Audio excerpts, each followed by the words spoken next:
Hello and welcome, and let me ask you one question. Has this ever happened to you? You have figured out the best jump chain ever in Jedi Academy, like this. Like literally there's no better chain in the entire game than what I just demonstrated.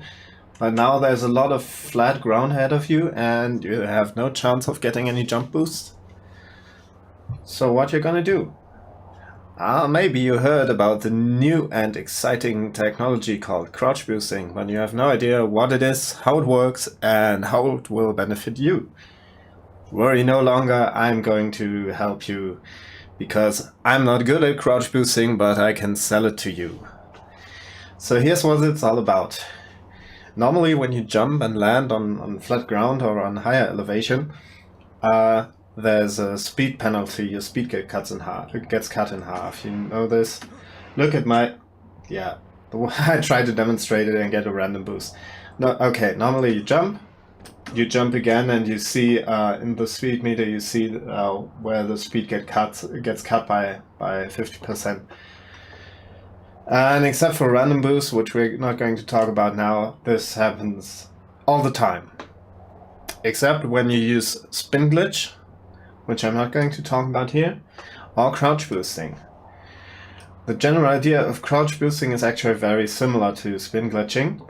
If you crouch at the moment you land, the elevation penalty is not applied. But normally, if you land while crouching, you get this roll animation, which kind of makes it impossible to jump again or to keep any of your speed. Just goes down to the normal 250 you get while walking, give or take. So there's two ways around this. Number one is to go into first person mode. I should point out once again that I'm not very good at crouch boosts.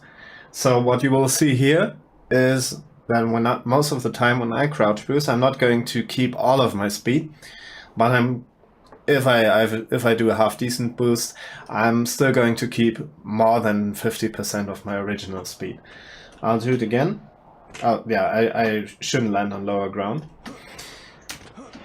Yeah, that was bad, for example.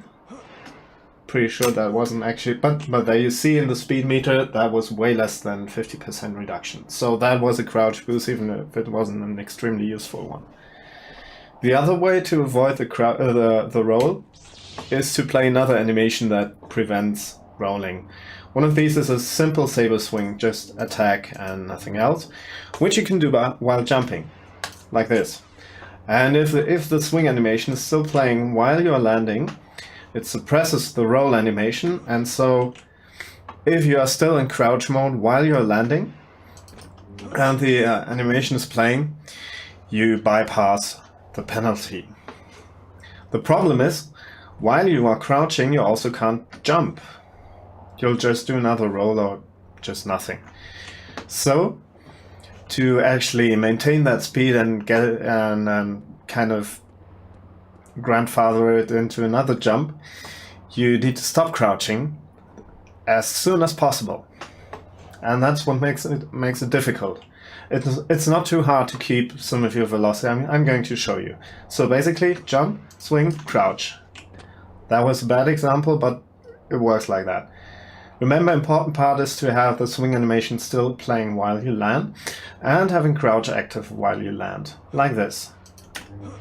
And that was a very good crouch boost because I kept virtually all of my speed, as you can see on the speed meter. I probably can't reproduce this too often, and sometimes you'll get a moon wheel if you have too many buttons mashed, so might want to be careful about that. Swing, crouch. See, again, that wasn't 50% reduction, so it was technically a crouch boost. Swing, crouch, jump again. And that was another crouch boost. Better, but not perfect. And I think that wasn't one.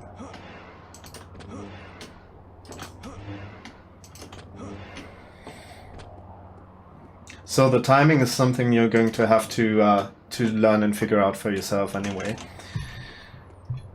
Actually, I'll just do this. Makes it easier to demonstrate for longer periods of time.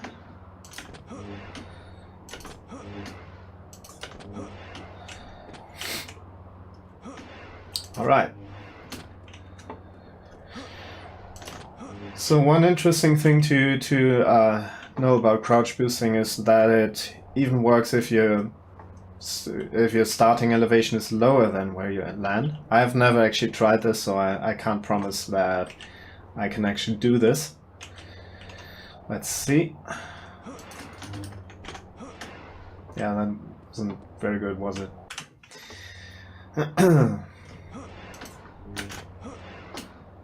I think that technically worked, even if it wasn't very good.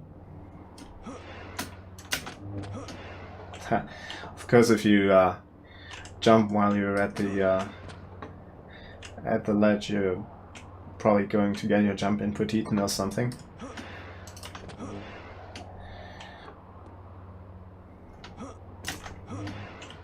Oh man. Yeah, don't do it the way I do it. Do it better. That's my helpful hint of the day.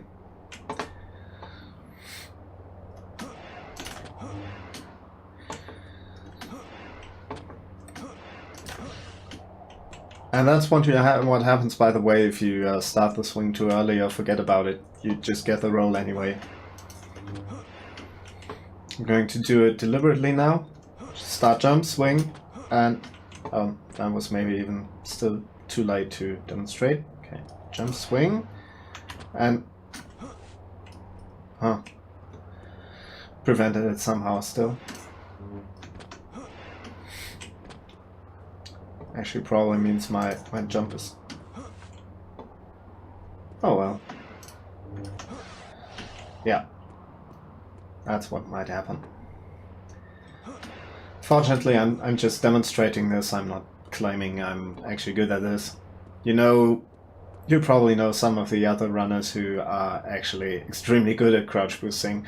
So if you want to know how to do it well, you just watch them and copy what they do. It's as easy as that. Oh, that was interesting. See how there's a spike in my speed in the graph? That's something else that can happen with crouch boosts. Sometimes you get unreasonable speeds out of them. Usually it's related to slope things, over bounces, or it's possibly sometimes when you do a crouch boost, some of your fall velocity gets converted into forward velocity. I'm not really sure about this. I haven't really fully figured out the game code yet. But sometimes you get surprising amounts of speed you can't even get with normal elevation boosting. I encourage you to play around with this if you find it interesting. Personally, I'm bad enough at the game that I'll focus on other things for now. But anyway, I hope you found this a little bit helpful. And just play with it and make a new world record. And send me postcards or chocolate. So, good luck and thanks for watching.